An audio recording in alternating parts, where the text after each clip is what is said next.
미국의 유명한 설교학 교수이신 그 스티브 브라운 교수님이 다 알았다고 생각한 이후 내가 배운 것들, 그런 제목의 책에서 서론에서 자기 이야기를 하셨어요. 평생 그가 아주 복음주의 신학교의 교수로 또 아주 탁월한 설교가로 사역을 하면서 설교도 하고 강의도 하고 책도 쓰고 그랬는데 뭔가 자기에게 심각한 문제가 있다는 것을 깨달았다는 겁니다. 그게 뭐냐면 자기는 그동안에 너무 어떤 지식적인 차원에서 진리만 가르쳤다는 거죠. 그걸 그분의 표현대로 말하면 노래에 가사와 곡조가 있는데 자기는 그동안에 계속 가사만 가르쳤다는 겁니다. 자기 책이나 설교나 강의를 가만히 읽어보니까 복음의 진리에 대해서, 성경의 진리에 대해서 자기가 아주 자신감 있게 조금도 부끄러움 없이 그동안에 설교도 하고 가르치기도 했지만 왜 그것 때문에 어떤 복음의 감격, 감동, 변화 그런 게 없을까? 그게 그 이유 때문이라는 거예요. 노래에는 가사와 곡조가 있어야 노래가 되는데 자기는 그동안 계속 가사만 가르쳤으니 노래를 도무지 경험할 수가 없었겠죠. 노래에는 가사가 필요하죠. 그러나 반드시 곡조가 같이 있어야 노래다운 노래를 경험하게 되잖아요. 그게 이 곡조가 뭔지에 대해서 그분이 깨달은 것이 있어요. 그게 뭐냐면 하나님과 실제적인 교제라는 거예요. 어떤 복음에 대한 진리와 함께 하나님과의 실제적인 교제, 동행함이 자기에게는 그동안에 너무 결여되었다. 그래서 자기는 요즘에 이 복음이라는 노래의 곡조에 매료되어 있다는 거예요. 그리고 이제 다시 자기가 설교하거나 가르치는 자리에 돌아가면 더 이상 가사를 가르치는 데만 자기는 초점을 두지 않을 거라는. 자기는 곡조와 함께 노래를 가르치고 싶다. 그런 글을 썼어요. 저는 정말 제가 가지고 있는 제 마음과 너무 똑같은 표현을 하고 계시다고 하는 사실을 깨닫고 참 큰 위로가 됐습니다. 우리는요, 복음이라는 것에 그걸 노래라고 말하면 황홀한 노래죠. 그 복음에 의하여 사실 우리가 여기까지 온 거잖아요. 그런데 신학교에 들어가서 대부분 메말라져 버립니다. 그 복음의 노래를 듣고 주의 종이 되기로 헌신하고 신학교 가서는 그만 메말라져요. 그 신학교에서 뭘 대단히 잘못했나? 그 스티브 브라운 교수의 표현대로 말하면 신학교에서 계속 가사만 가르친 거. 옳은 복음의 내용이 뭐냐? 그것만 계속 가르친 거죠. 곡조는 가르치지 않으니까 이상한 노래가 되어버린 겁니다. 그 곡조가 뭐냐면 예수 그리스도와의 인격적인 동행함입니다.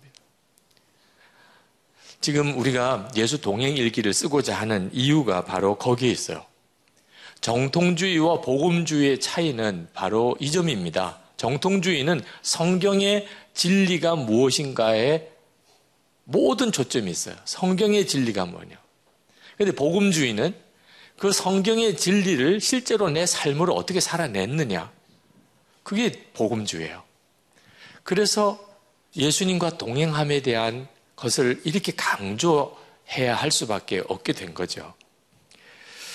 많은 성도들이 예수님과 친밀히 동행할 수 있다고 안 믿어요. 그건 아주 특별한 사람들이나 그럴 수 있을 거라고 생각합니다. 이건 기가 막힌 거예요. 모든 그리스도인들이 한 사람도 예외 없이 다 그 은혜를 받았고 이미 그 은혜를 누리고 있어요. 어떻게 알죠? 주 예수님이 이미 우리 안에 오셨어요. 이보다 더 어떻게 친밀해요? 아니 예수님이 내 안에 와 계신데 아니 세상에 이보다 또 어떻게 친밀하냐고요. 그런데도 많은 성도들은 자기가 예수님과 인격적이고 친밀한 교제를 나눌 수 있으리라고 생각을 안 해요. 기대를 안 해요. 그건 아주 수도원 생활을 해야 되거나 뭐 아주 특별한 사역자들처럼 그렇게 아주 엄격한 영성 훈련을 해야만 얻어지는 어떤 경지라고 생각합니다. 절대 그렇지 않습니다. 자, 우리 안에 주님이 오신 증거를 명확하게 몰라서 그런데 많은 분들이 그냥 막연하게 생각해요. 예수님 내 안에 계신가? 하다 그렇게 들었기 때문에 그러다고 대답은 해요. 그런데 실제로는 정확하게 이해를 못해요. 우리 안에 예수님이 계신 증거는 성령이 우리 안에 계신 증거와 동일합니다. 사실 부활해서 재림에 오실 예수님이 우리 안에 지금 오실 수는 없어요. 근데 성령이 우리에게 오시면 그 성령께서 주 예수님을 바라보게 해줍니다. 그래서 성령이 우리 가운데 오신 것을 그냥 예수님이 우리 가운데 오셨다고 성경은 같이 쓰고 있어요. 자, 성령님이 우리 안에 오신 증거가 뭐죠? 첫 번째는요, 예수님을 주님이라고 고백하면 성령이 아니하고는 예수를 주라고 할 자가 없다고 했잖아요. 고린도전서 12장 3절에 예수님을 주님이라고 고백하는 것이 내 안에 주님이 와 계신 거예요. 뭐 사람들이 다 예수님을 주님이라고 하나요? 근데 어떤 사람은 예수님을 주님이라고 하고 어떤 사람은 예수님을 주님이라고 하지 않는 이유가 뭐죠? 성령이 계시냐 안 계시냐 차이요. 하나님을 아버지라고 부르고 기도하는 것도 그렇습니다. 로마서 8장 15절 16절에 두려워하는 종의 영을 받지 않고 하나님께로 온 영을 양자의 영을 받았으니 하나님을 아버지라 부르시느니라. 그러니까 하나님을 아버지 이렇게 부르는 게 괜히 되는 게 아닙니다. 우리 안에 성령이 오셨기 때문에 그렇게 되는 거예요. 모든 사람들이 다 하나님을 아버지라고 안 하죠. 오 마이 갓 이렇게는 해도 아버지라고는 성령께서 그렇게 하게 하신다는 겁니다. 고린도전서 2장 12절에는 하나님의 은혜를 깨달아요. 우리가 세상의 영을 받지 않고 하나님께로 온 영을 받았으니 하나님께서 은혜로 주신 것을 알게 하려 하십니다. 그러니까 하나님이 은혜를 주시는데 은혜를 은혜롭게 깨닫는 사람은 성령이 계신 사람만 그렇습니다. 그러니까 설교를 들을 때 은혜가 되는 사람이 있고 이해가 안 되는 사람이 있죠. 찬양을 들을 때 은혜가 되는 사람이 있고 이해가 안 되는 사람이 있죠. 노래방 가서 좋은 사람이 있고 예배당 와서 좋은 사람이 있죠. 철야기도 하는 사람이 있고 밤새도록 고스톱 하는 사람이 있죠. 좋은 게 달라요. 은혜가 다르다니까요. 나는 왜 찬양과 말씀이 은혜롭죠? 내 안에 계신 성령 때문에. 우리가 세상의 영을 받지 않고 하나님께로 온 영을 받았으니 은혜를 깨닫는 거죠. 요한일서 4장 12절 13절에 하나님을 본 사람이 없지만 우리가 서로 사랑하면 하나님이 우리 안에 거하시고 아주 여기는 하나님이 우리 안에 계시다고 말씀. 성령 하나님이시죠. 우리가 용서해야 된다, 사랑해야 된다는 이 생각이 우리 생각이 아니에요. 우리 안에 계시는 성령께서 하시는 거죠. 에베소서 4장 30절에 성령의 책망을 느낍니다. 성령을 근심케 하지 마라. 성령이 우리 안에 계시니까 성령의 근심을 느끼는 거예요. 세상 사람은 기도 안 한다고 마음이 괴로울 사람 없어요. 11조 안 한다고 괴로운 사람 없어요. 오히려 11조 해서 더 괴롭죠. 그 사람들은. 이거 왜 이런 차이가 나죠? 우리 안에 계신 성령께서 내가 하나님의 말씀대로 살지 않으면 성령께서 너무너무 근심하시죠. 그러니 당연히 괴로운 거가 되는 거예요. 빌립보서 2장 13절에 너희 안에서 행하시는 이는 하나님이시니 당신의 기쁘신 뜻을 위하여 너희로 소원을 두고 행하게 하시는. 그러니까 내 마음속에 어떻게 다른 사람에게는 없는 하나님을 위해서 뭔가를 하고 싶은 소원이 생기죠? 성령께서 그렇게 하시는 거예요. 그러니까 불신자들은 예배당을 짓는 걸 옆에서 봐도 거들고 싶은 생각이 없어요. 다른 목적이 없는 다음에는. 그죠? 이유가 있죠. 그 안에 하나님께서 당신의 기쁘신 뜻을 위하여 마음에 심어주는 소원의 역사가 없으니까. 그러니까 우리 여기 계신 목사님 또 사모님들 다 사실 여기까지 오는 과정에서 주의 일을 하고자 하는 간절한 마음이 여러분의 것이 아닌 겁니다. 성령께서 내 안에 역사하시는 거예요. 그러니 이건 부인하기가 어려워요. 사도행전 1장 8절에 보면 성령이 너에게 임하시면 내 증인이 되리라. 전도해보면 마음이 이상해요. 우리 마음이. 실제로 전도해서 뭐 얻어지는 게 뭐 있어요? 우리 자신에게 무슨 유익이 있어요? 그런데 내가 전도해서 예수 믿었다. 엄청나게 기뻐요. 그렇게 전도했는데 거절받았다. 너무 속상해요. 왜 이런 마음이 드는 거죠? 성령께서 우리 안에 계시니까 그런 거죠.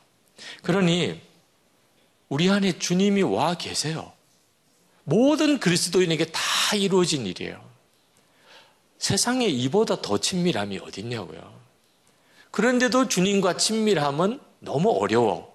아우, 나도 그럴 수 있을까? 이런 생각을 하는 것은 진리를 정확히 이해하고 있지 못하기 때문에 그렇습니다.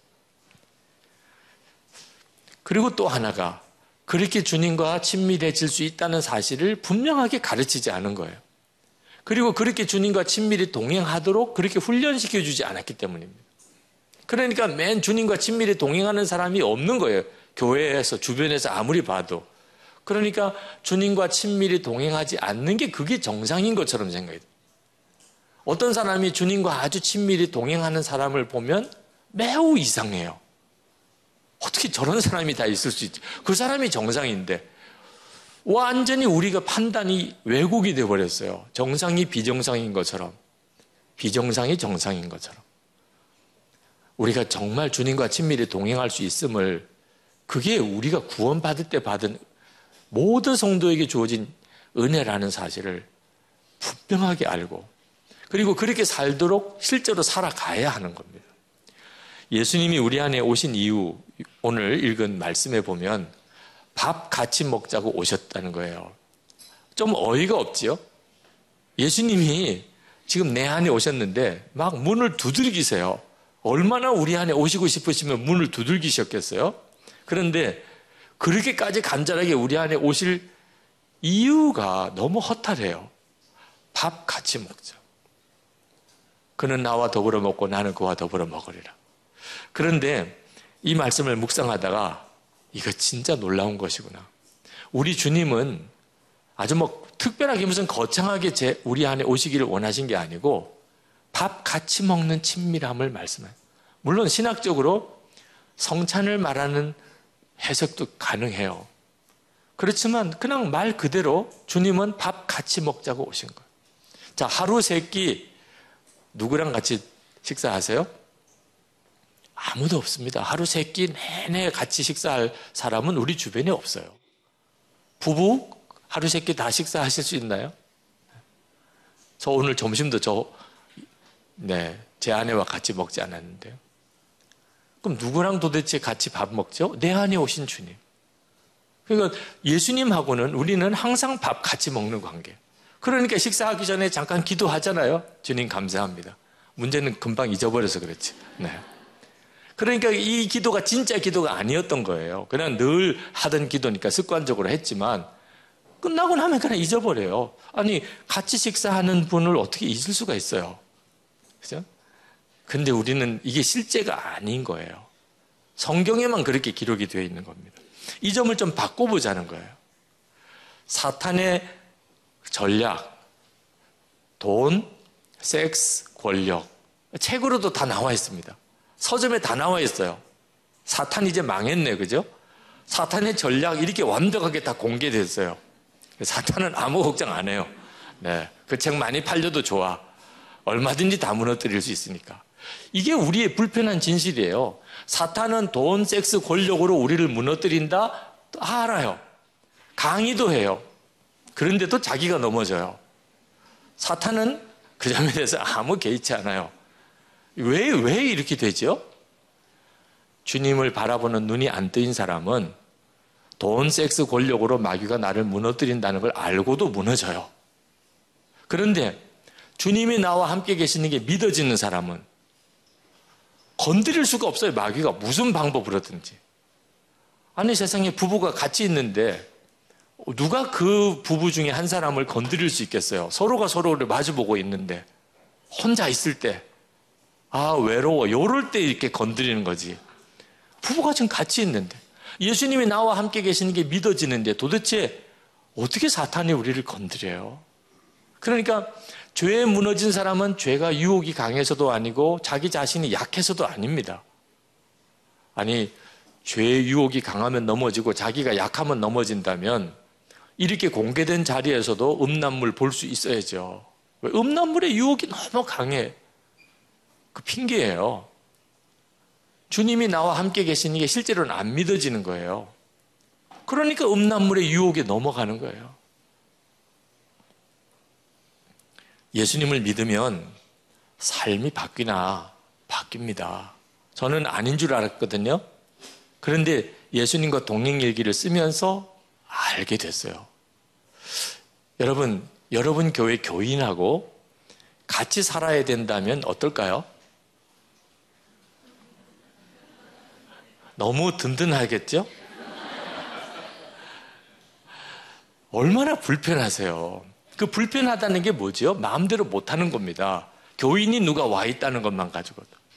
어느 청년이 목사님하고 선교 갔다가 같은 방을 썼는데 큰 시험이 들어왔어요.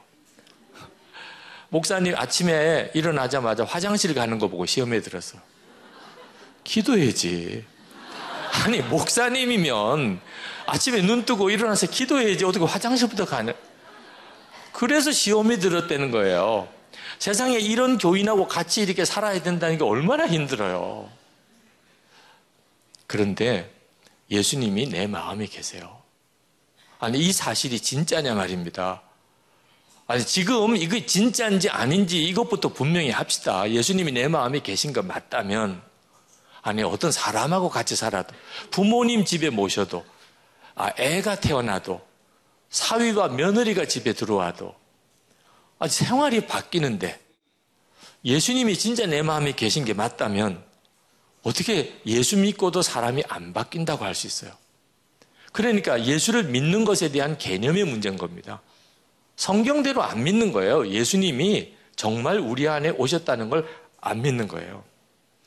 미국의 유명한 부흥사였던 빌리 썬데이가 가장 이상적인 그리스도인의 인생에 대해서 이렇게 이야기한 적이 있습니다. 그분의 설교문을 보니까 이상적인 그리스도인의 인생이란 바로 제단 앞으로 나와 무릎을 꿇고 그리스도를 구주로 영접한 다음, 그리고 예배당 바깥으로 걸어나가 이름 모를 트럭에 치여 천국으로 직행하는 것이다. 완벽해요. 이 사람은 구원을 잃어버릴 가능성이 없어요. 지금 막 예수님 영접했고 나오자마자 트럭에 치여 죽었어요. 그러면 천국의 직행이죠. 시험 들 일도 없고 갈등 느낄 일도 없고 남편 사랑, 아내 사랑 그것 때문에 지금 고민할 것도 없고 원수 때문에 지금 속상할 것도 없고 그것 여러 가지 문제 때문에 시달릴 것도 없고 얼마나 편해요. 최고지요. 예수님 영접하고 바로 죽어버려요. 근데 그분의 표현대로 하면, 근데 우리는 예수 믿고 바로 죽을 수가 없어요. 이미 벌써 예수 믿고 오랜 기간 동안 살아 계시잖아요. 시험도 거리도 많아요. 원수도 용서해야 돼요. 범사에 감사해야 돼요. 믿음 지켜야 돼요. 정말 한두 가지 문제가 있는 게 아닙니다. 어떻게 살아야죠? 예수님과 동행하는 것 외에는 길이 없어요. 그러니까 예수 믿고 구주를 영접하고 그 다음에 삶은 어떻게 사는 거죠? 예수님과 동행하는 거죠. 그러려고 우리 안에 새 생명으로 오신 거니까. 그죠? 바로 그 점 때문에 우리가 매번 이렇게 일기를 쓰면서 매일매일을 점검해 보려는 겁니다. 내가 오늘 아침부터 밤에 잘 때까지 큐티 시간에만 본 게 아니고 말이에요. 큐티 시간에는 주님을 묵상하지요. 문제는 큐티 하기 전에, 큐티 하고 난 다음에, 그때까지도 다 나는 오늘 얼마나 주님을 바라보았나 하는 거예요.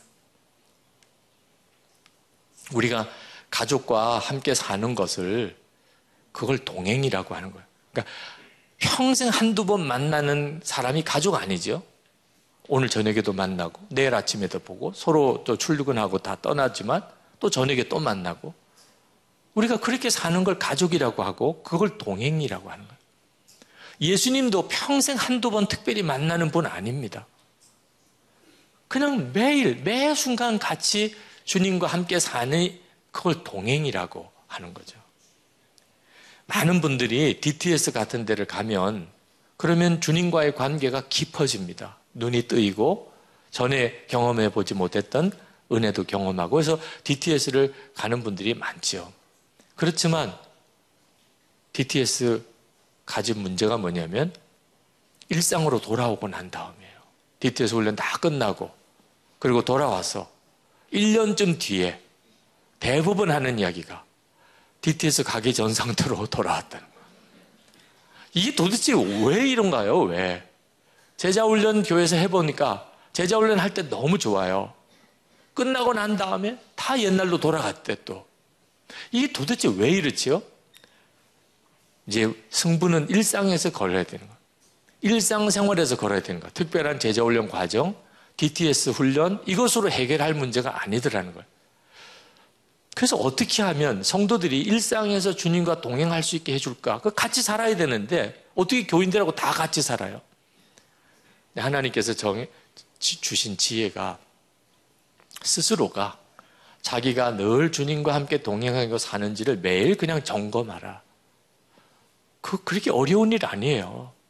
일기 쓰는 게 너무 힘들다고 그러는데 남한테 돈 빌려준 거 기록하는 거 힘들어요? 안 힘들어요? 기록 안 하는 게 불안해요. 그죠? 나 돈 빌려준 거 얼마 빌려주고 언제 빌려주고. 아니 지금 예수님이 내 안에 계신 게 중요해요? 돈이 중요해요? 어떻게 비교가 안 되는 걸 가지고 그렇게 비교를 해요? 남 돈 빌려준 거 체크하는 거는 뭐 너무 중요한데 어떻게 주님 나와 같이 계신 그 주님과 함께 사는 것을 체크하는 것은 그렇게 힘들다고 하죠? 내 마음에 진짜 갈망이 없는 거예요. 어느 목사님이 예수 믿는 것은 예수님과 배낭여행하는 거다 이런 표현을 쓰셨는데 정말 무릎을 탁 쳤어요. 정말 그냥 선명하게 그려져요. 어디서 배낭여행을 누구랑 같이 한다면 그러면 항상 점검할 거 아니에요? 그 사람하고 같이 배낭여행 하는데 오늘 어디서 자야 될지 뭘 타고 가야 될지 오늘 어디로 구경 가야 될지 모든 것을 다 배낭여행 같이 가는 사람이 동행하지. 아침에 일어나면 주님과 함께 오늘 하루의 배낭여행을 가는 거죠. 이 감각이 분명해야 한다는 겁니다. 그걸 계속 그 감각을 유지할 수 있는 방법이 제가 보기에는 가장 탁월하더라고요. 일기를 써보는 것. 그리고 일기를 서로 나누는 것. 우리의 일상생활에 주님과 동행이 열쇠입니다. 그래서 이것을 예수 동행 운동이라고 이름을 붙였어요. With Jesus Movement. 사역은 With Jesus Ministry. With Jesus, 예수 동행이 이게 하나님께서 정말 원하시는 거구나. 그래서 우리가 Working with Jesus라고 했는데 거기에는 Pray with Jesus. 기도도 주님과 함께 하는 거예요. Life and Death with Jesus. 살고 죽는 게 다 주님과 함께죠.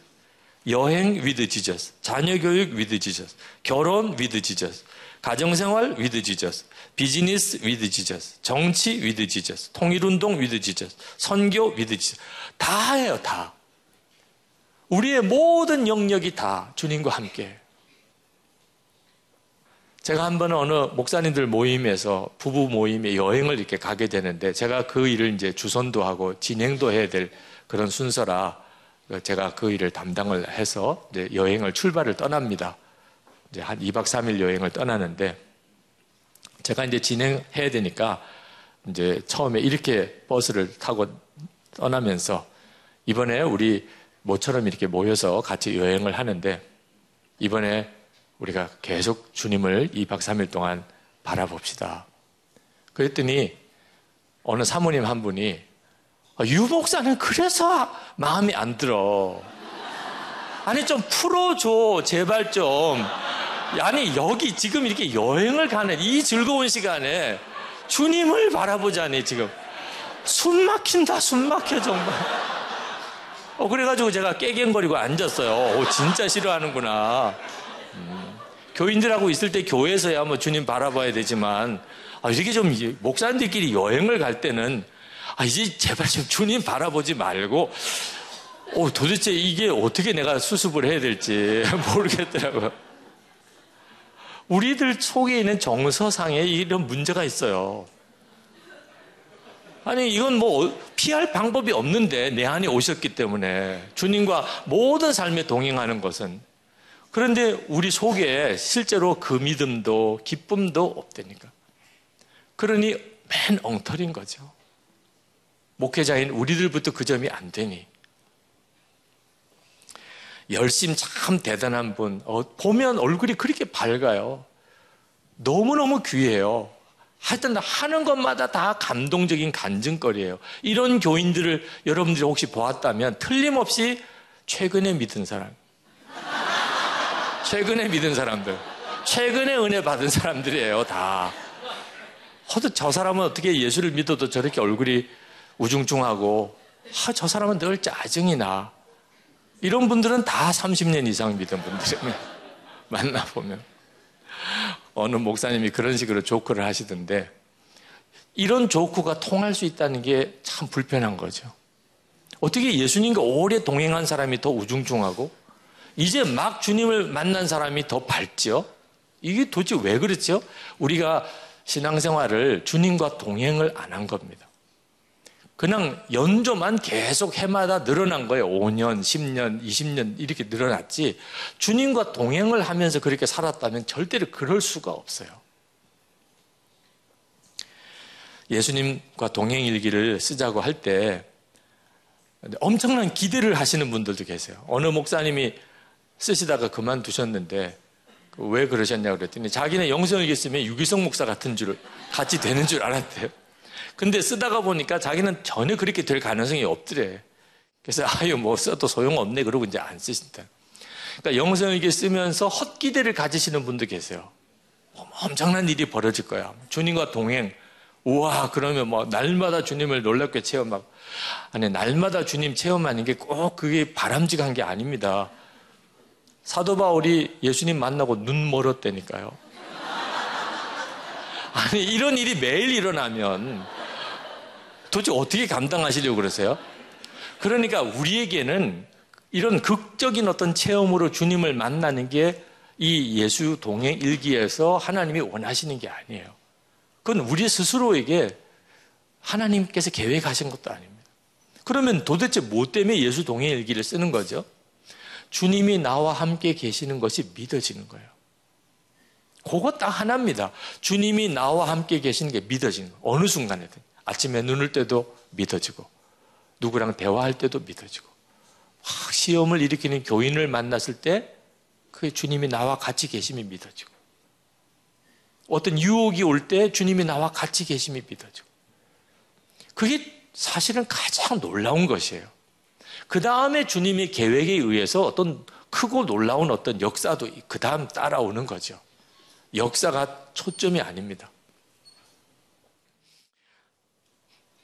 여러분, 실제로 주님과 동행일기를 써보면 보이지 않으시는 주님이신데 그냥 보이는 분 같아요. 그렇다고 해서 예수님이 눈에 보이는 건 절대로 아닙니다. 그런데 분명히 보이는 것 같아요. 이거 참 놀랍잖아요. 그렇죠? 이사야 30장 21절에 너희가 오른쪽으로 치우치든지 왼쪽으로 치우치든지 내 뒤에서 말소리가 내 귀에 들려 이르기를 이것이 바른 길이니 너희는 이리로 가라 할 것이며. 제가 이 말씀을 묵상하면서 그렇구나. 눈으로는 보이지 않아요. 나를 인도하시는 그분이. 그런데 분명히 들려요. 이리로 가라. 이것이 바른 길이다. 저리로 가라. 저에게도 계속 그런 일이 일어나고 있음을 솔직하게 인정하지 않을 수가 없어요. 주님을 계속 바라보려고 할 때 그건 안 돼. 이건 주님이 기뻐하시겠구나. 이 정도도 구분이 안 됩니까? 물론 어떤 일에 대해서 아주 구체적인 응답을 받는 문제는 또 다른 어떤 문제이긴 하지만 기본적으로 이렇게 가야 돼.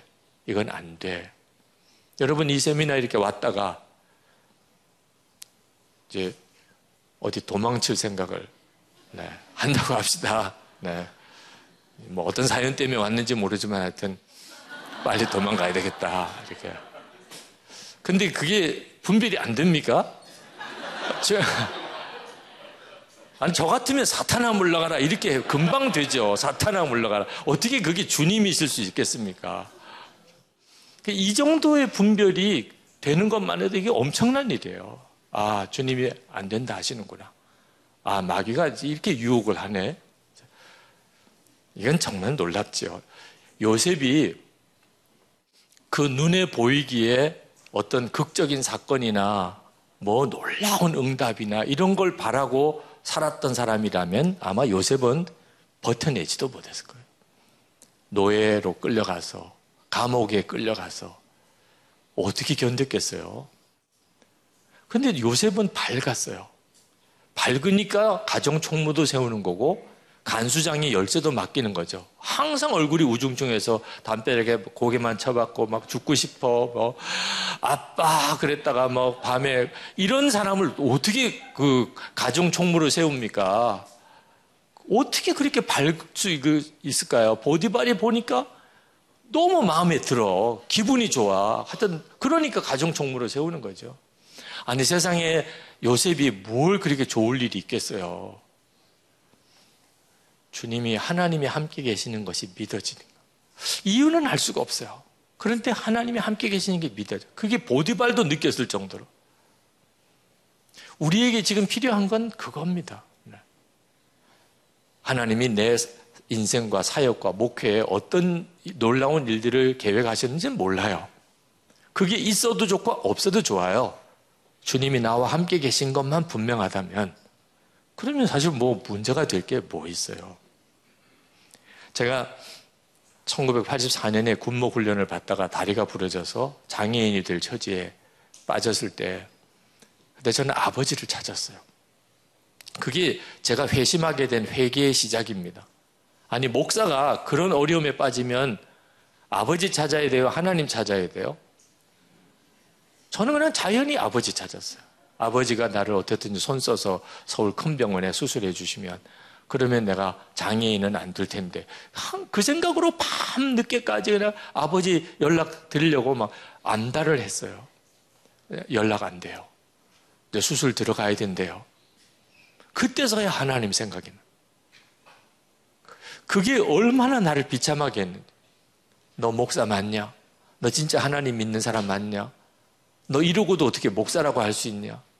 그게 그냥 회개가 터지는 이제 물꼬가 되고, 그리고 제 내면에 사람들한테 숨기고 가려웠던 제 내면의 죄가 다 깨달아지고 보여지면서, 그리고 예수님 십자가의 주님의 은혜, 비로소 내가 내 은혜로 받아들이고 하나님 앞에 나 자신을 완전히 드리겠다고 헌신하고 이제 이렇게 된 사건이 그날 밤 사건이었습니다.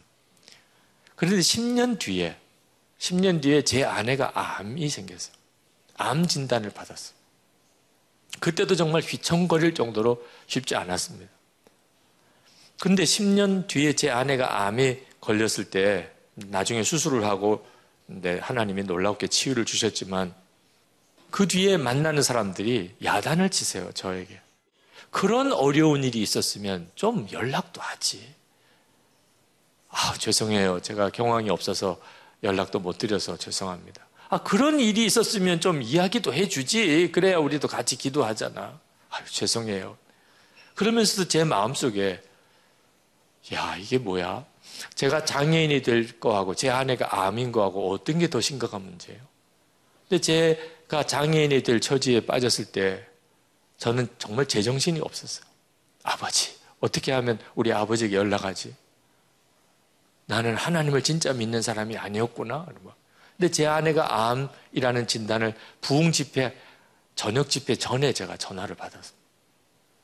30분 뒤에 이제 설교하러 올라와야 돼요. 정말 설교를 못 하겠더라고. 그때 한 30분. 넌 죽었다면서 뭘 죽는 게 그렇게 무섭냐? 너 교인들 중에 너처럼 이런 절박한 문제 때문에 오늘 사모하는 마음으로 교회에 온 분들이 부흥에 온 걸 모르냐?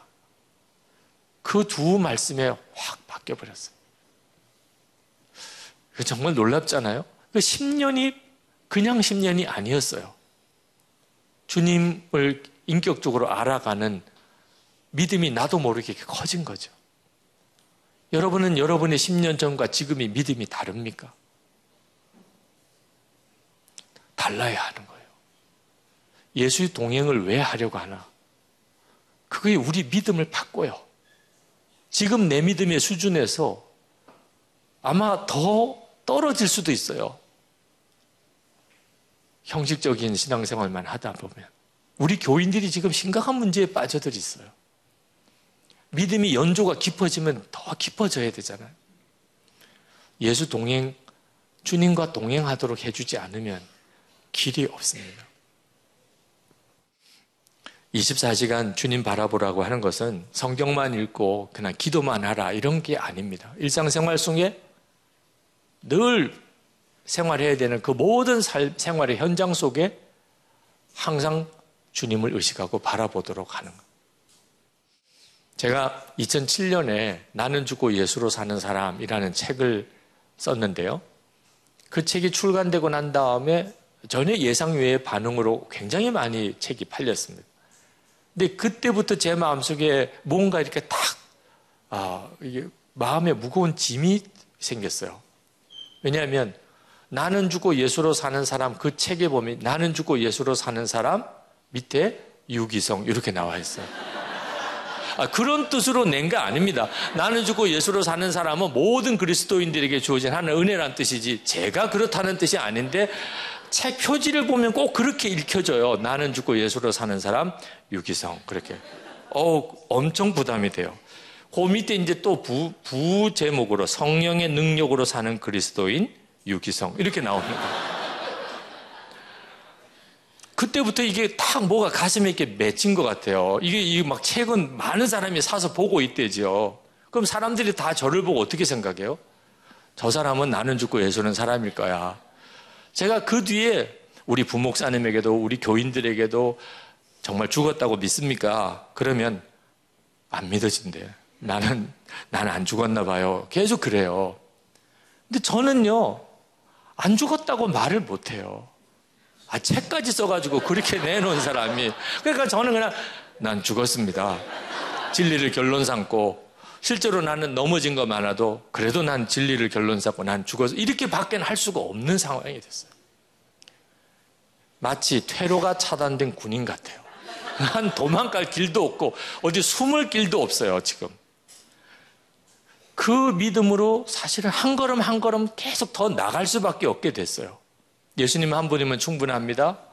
24시간 주님을 바라보십시오. 이제는 예수 동행 일기를 쓰라고 이렇게까지 온 것은요. 퇴로가 차단됐기 때문에. 사실 수없이 뒤로 가고 싶은 나 이제 더 이상 안 할래. 누가 딴 사람이 와서 하면 몰라도 난 이제 조금 숨고 싶어. 그게 안 돼요. 게다가 또 주님은 칼럼을 매일 쓰라네. 주님을 바라보라, 주님을 바라보라. 이것을 많은 사람들에게 도전하기 위해서 매일 컬럼을 쓰려네. 부목사님들하고 장로님들하고 일기를 다 나누고 살래네. 다른 사람은요, 오늘 일기 쓰기 너무 힘들어. 저는 그게 안 돼요. 제가 일기를 안 썼다가는 막 난리가 나요. 무슨 일이야, 무슨 일이야. 그러니 저는요, 갈등이 안 돼요. 퇴로가 차단된 사람은 갈등이 없어요. 그 길밖에 없어. 나가는 길밖에. 무슨 일이 있어도 뭐 진짜 힘들어도 일기는 써야 돼요. 저는. 아무리 제가 흔들리는 일이 있어도 나는 죽었습니다예요. 저는. 난 안 죽었나 봐요. 이렇게 했다가는 난리가 나요. 여러분, 퇴로가 차단된 사람의 심정 아십니까? 너무 행복해요. 갈등이 없으니까 갈등이 너무 행복해. 왜 힘들어요? 써야 되나 말아야 되나? 오늘 써야 돼 말아야 돼. 이런 사람이 힘든 거예요. 무조건 그냥 쓰는 거예요. 얼마나 편해요? 그냥 평화로다. 정말 갈등도 없어요. 이 퇴로가 차단된 게 얼마나 큰 은혜인지. 1518년 스페인 페르난도 코르테즈 장군이 국왕으로부터 명령을 받습니다. 멕시코를 정복하라. 배 11척과 군인 500명 데리고 멕시코에 도착을 합니다. 그런데 다 군인들이 내리고 장비 다 내리고 그리고는 타고 온 배 11척을 불태우라는 거예요. 그래서 멕시코만에서 불태워버립니다. 11척. 군인들의 심정이 어떻겠습니까? 못 돌아가요. 이젠 여기서 정복해서 여기서 배 만들어가지고 가지 않는다면 못 돌아가요. 결국은 아즈텍 제국을 무너뜨릴 수 있는 그런 힘이 거기서 온 거예요. 퇴로가 차단됐으니까. 예수님과 동행도 실제로 제가 살아보고 훈련시켜 보니까 퇴로가 열린 사람은 못 하더라고요. 퇴로가 차단된 사람이 하더라고요. 그래서 여러분들에게도 예수 동행해야 되겠구나. 이게 마음이 결론이 오면 그 다음에 퇴로를 차단해야 돼요. 퇴로를 차단하는 게 어떻게 하는 거죠? 교인들이 이렇게 광고하는 거죠. 저는 이제부터 예수님과 동행하기 위해서 일기를 매일 쓸 겁니다. 여러분에게 이렇게 말하는 것은 제가 혹시 안 쓸 수도 있기 때문에 그렇습니다. 저를 만날 때마다 계속 물어주세요. 오늘 일기 썼냐? 어제는 쓰셨냐? 계속 물어주세요. 확실하게 퇴로를 차단하는 거예요. 안 쓸 수가 없어요. 그죠? 교인들하고 일기 나눈 방을 개설하는 겁니다. 안 쓰면 당장 다 소문나죠. 제가 안 쓴 날 온 교인들에게 알려주세요. 퇴로를 확실히 차단한 거죠. 나는 죽었습니다. 무슨 일이 있어도 아니 우리나라 옛날 속담에도 입은 삐뚤어져도 말은 바로 하라 그랬잖아요. 성경에 우리가 예수님과 함께 죽었다면 그러면 우리도 이 고백을 그렇게 해야죠. 아니 내가 속죄함 받았다 값없이 그건 말씀대로 믿으면서 예수님과 우리가 십자가에서 연합하여 죽었다는 그 말씀은 왜 이렇게 맥집어보고 나 안 죽었나 봐. 펄떡펄떡 뛰고 있네. 이런 꼴이 왜 나옵니까? 근데 나는 죽었습니다. 나는 죽었습니다. 이렇게 고백하면서 지금까지 살아보니까 하나님이 놀랍게 눈을 열었어요. 그러니까 뒤로 자꾸 물러서고 은혜를 받을까 갔다가 또 뒤로 물러서고 결단했다가 또 뒤로 물러서고 맨 이렇게 평생을 사는 거예요. 이제는 직진입니다. 우리에겐 직진 본능이 있잖아요. 네. 계속 직진이에요. 그러면 하나님의 역사들이 정말 놀랍게 열려요. 듣기만 하던 것과 실제로 경험하는 건 엄청난 차이가 있습니다. 저는 지금 어떤 심정이냐면 하나님의 은혜의 입구에 들어선 느낌이에요. 절대로 제가 하나님의 이 주님과 동행하는 삶이 주는 모든 은혜를 누리고 있다고 절대 생각 안 합니다. 이제 입구에 들어선 거예요. 입구에. 그 느낌이에요. 들어서지도 못한 상태도 있었어요. 근데 이제는 들어섰어요. 저는 앞으로 해를 이렇게 거듭할수록 하나님이 정말 말할 수 없는 또 새로운 은혜, 말씀이 그대로 믿어지는 은혜, 이런 은혜들을 계속 열어주실 거라고 믿어요. 작년에서 올해가 그랬고 재작년부터 작년이 그랬고 해마다 달라져요.